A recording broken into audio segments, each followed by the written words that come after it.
You see, first of all, I'd give it an indication earlier on the LLM. Yes. It's actually open. It ends 30th of June. Oh, nice. So it's open now to 30th. Exactly. Okay, great. You We have see? to search out University of Ghana, Fantastic. Legon Law Faculty. Because the way I'm giving them advert this morning. But you see, this whole discussion about your birth cert became an issue within a particular environment and time. I strongly believe that with a different time, possibly the Supreme Court will come to a different decision. And let me say this. You see, in 2020, when the Supreme Court had the occasion to decide on this matter, there was a raging political issue. What was the issue? The Electoral Commission had put a new CI in Parliament to do away with CI 92. Because at that time, the president at all costs wanted a new voters register. Against all advice, sound, they said no. So for the first time, if you notice, our development partners decided that they will not support the compilation of a new voters register. Government solely took that responsibility in the midst of COVID. So there was an issue at the court that in Ghana, by reason of Article 42, to be a registered voter, there are 3 qualifications: citizenship, soundness of mind, 18 years and above. Now, how do you make a determination of 2? Because in our voters register, the problem or the challenge has always been 2 of the qualifications: age and nationality or citizenship. And the thing is that the age requirement, we don't want minors to be on the register. 2, we don't also want foreigners deciding who should be our president. So 2 critical issues. Now, at the court was the conversation that let's use the existing voters card then, because on the face of it, your age is on it, your citizenship on it, so let's use it. The court said no. Then there was another layer that in this country, to prove who you are, the primary document is your birth cert. It's your birth. Hold on. Who you are as a Ghanaian. Okay. The primary document is your birth cert. Now, the birth cert does 2 things to Article 42. 1, it establishes your age, because on the face of your birth cert is the year you were born. So you can easily verify on the basis of the birth cert whether the person is 18 or a minor. And if the person is a minor, you will not allow the person to be on the voters' roll. 2, on the face of it, if it is shown that the person's birth cert shows that the person is not a Ghanaian, then prima facie, he cannot be on our voters' register. Now, and thankfully you have a copy, a sample of the birth cert. On the birth certificate is mother's name or father's name. Now, beyond that, there's a second layer. That second layer is nationality of parents. So either your mom is a Ghanaian or Togolese, Beninois, and American. So like in the classic case of Kofi Tonto, your kids' birth certs, let me put the example. even if they are born in Canada, will show that their father is a Ghanaian. But it could be. Hold on. No, calm down. Calm down. I'll come that I've acquired a Canadian citizenship. Don't worry. So they may state my Canadian citizenship. So that is when you come and make a claim for your citizenship later. Okay. Hold on, so I'm coming. So on the face of the birth cert will show that the child's mother is a Canadian, but the father is a Ghanaian. I could be a Canadian. Now, too. in Ghana, you don't need both parents to be Ghanaian. Only one is enough for you to attain the citizenship. So, regrettably, in 1963, the High Court was faced with a similar situation. The judge then, Justice Redu, was to determine whether or not the son of the Togolese president, Olympio, was a Ghanaian or not, by reason of deportation arrangement. And the High Court, even the High Court, in 1963, took the view that by reason solely of the fact that the mom or the mother is from the southern part of what you call Volta region today, Transvolta. then he is what? A Ghanaian. Right? So our citizenship law is not a straight jacket. It's a bit more complex. And if you pick the birth set, on the face of it, it's a prima facie determination. That is why it is called prima facie. It can be rebutted. Where, for instance, additional evidence is produced to show that, okay, on the child of my friend Kofi Tonto, Kofi had now become a Canadian. So when he gave birth to them in Canada, it will show father Canadian, mother Canadian. However, Kofi has additional layer of citizenship, that is, he is also a Ghanaian. So when Kofi's child comes to Ghana, Kofi will now provide that additional information to regularize it. What it does is to add. It does not subtract. So if you pick your birth sets, on the face of it, you have these two qualifications for Article 42, citizenship, each. And so, if anybody is giving any, and like I said, you see, if you are having a conversation on this matter, you must situate it within the time the decision was given. And the decision was given at the very critical stage of our country, the voter registration exercise. If you take that time out of the conversation, you miss the plot. You miss the plot. Because there were the two things to be established with your birth cert.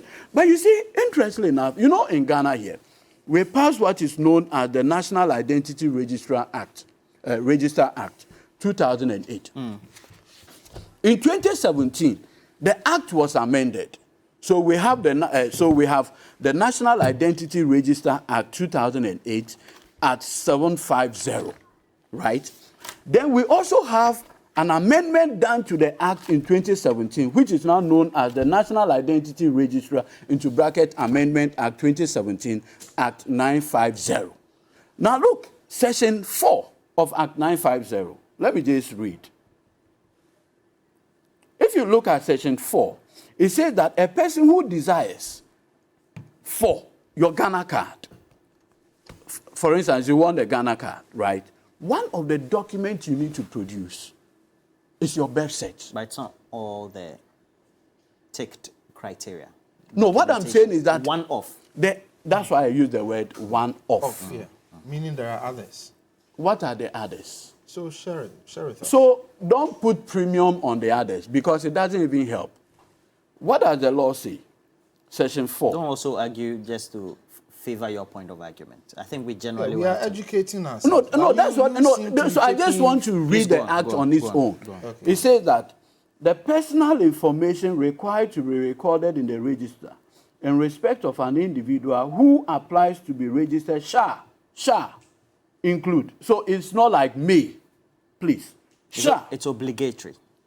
That person's full name, sex, date of birth, place and country of birth, nationality, residential address, marital status, level of education, employment status, birth certificate number.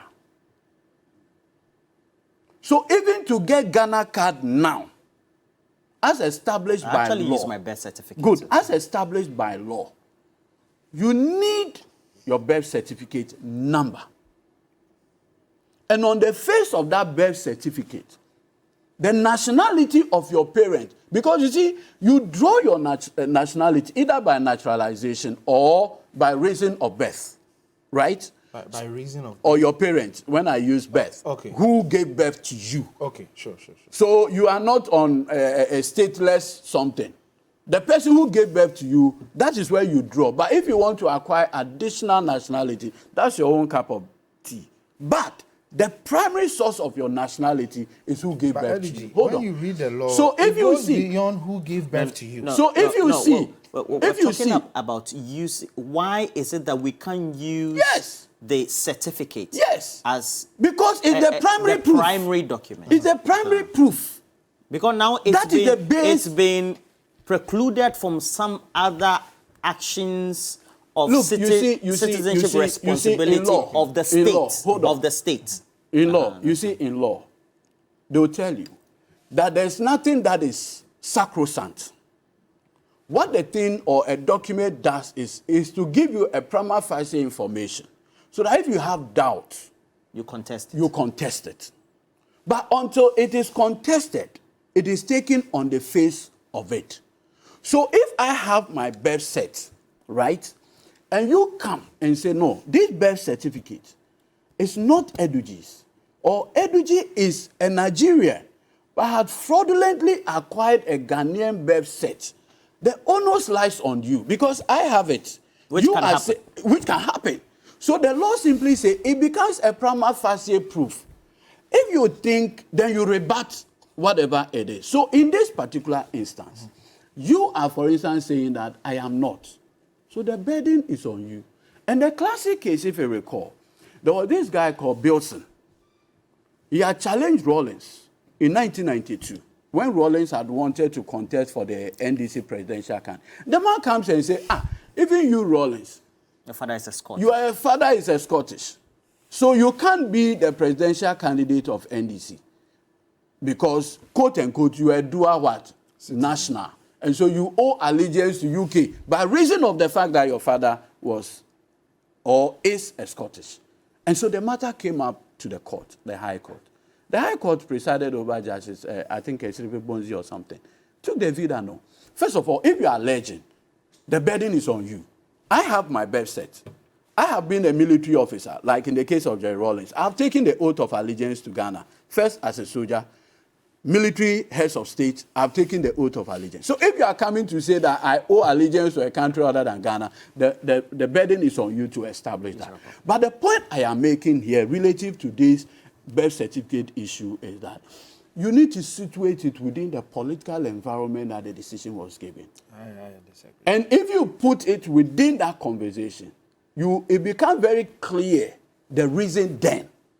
All right. And that is why it has almost become impossible to provide a justification. You see, like I always say, when God created all of us, one of the things that he gave all of us is the ability to reason and to be logical.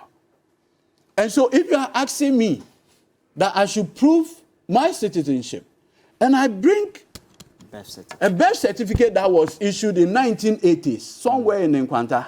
If you look at the birth cert, you can see that black and white one. That black and white one. That this is my birth certificate. In fact, in some of the cases, the courts have even said that even a mere baptismal certificate will be enough. How much more? And the painful part of this whole conversation is that who issues the birth cert? The birth cert is not issued by an individual seated somewhere in a corner. It is a document issued by the executive arm of government. It is not something like Kwanche, you go and buy Wache in some gutter side or something. No. Okay. It is coming from state agencies. So how in God's name, if any one of us is traveling, we go with our passport, correct? If we are traveling, we go with our passport. Yeah, of course. Good. Outside of the country. Good. How come that you don't deny the passport you have? Because the issuing authorities are all executive, correct? The person who gives you the birth cert is the same executive. The guy who gives you the passport. But you believe that your passport, but interestingly enough, before you get a passport in this country, look, I had to do passport for my own daughter. The first document they ask, there's a place they call verification. When you get to the verification point, without the birth cert, they won't give you the passport. Yeah. And I said that they won't give you the passport. Okay, Kofi. So a document so essential, primary, how do we downplay it? Okay. And I would suggest that any government that will come after this Akufo-Addo administration, I think it's because there's a court. Hold on, please, I beg you. After this Akufo-Addo administration, must go back to the Citizenship Act and make this proposition for an amendment of the Act to make the birth cert an essential component. It should be put in the Act. Yes, in the Act, the Citizenship Act, to make it an essential component for a Ghanaian. And you see, the reason why I make this point, that if you look at the old Citizenship Act, for instance, for dual nationals, it made it mandatory that if you are a dual national, if you come to Ghana, you must go and obtain another document to show that you are a dual national. Professor Stephen Asari, and let me applaud him for the public-spirited, advocacy that he's been doing. He took the matter to the Supreme Court. The Supreme Court said, look, the requirement on a Ghanaian citizen to go for an additional document to demonstrate that he or she is a dual national is unconstitutional. It should be optional. The reason is that Kofi here, if he acquires American citizenship, right, he being a Ghanaian, it's not by accident. It came by reason of his birth. So if you are asking him that he should go and procure additional documentation to demonstrate that he's a Ghanaian, problematic. And on this basis, let me conclude. We're going into the realms of dual citizenship. What you should know is that, see, today as we speak, it will be easier for Kofi's son or daughter to become a Canadian Prime Minister or minister in Canada than for his own son to become a minister or president in Ghana. But he has to renounce one. The law says politically we have convoluted. Who has convoluted what?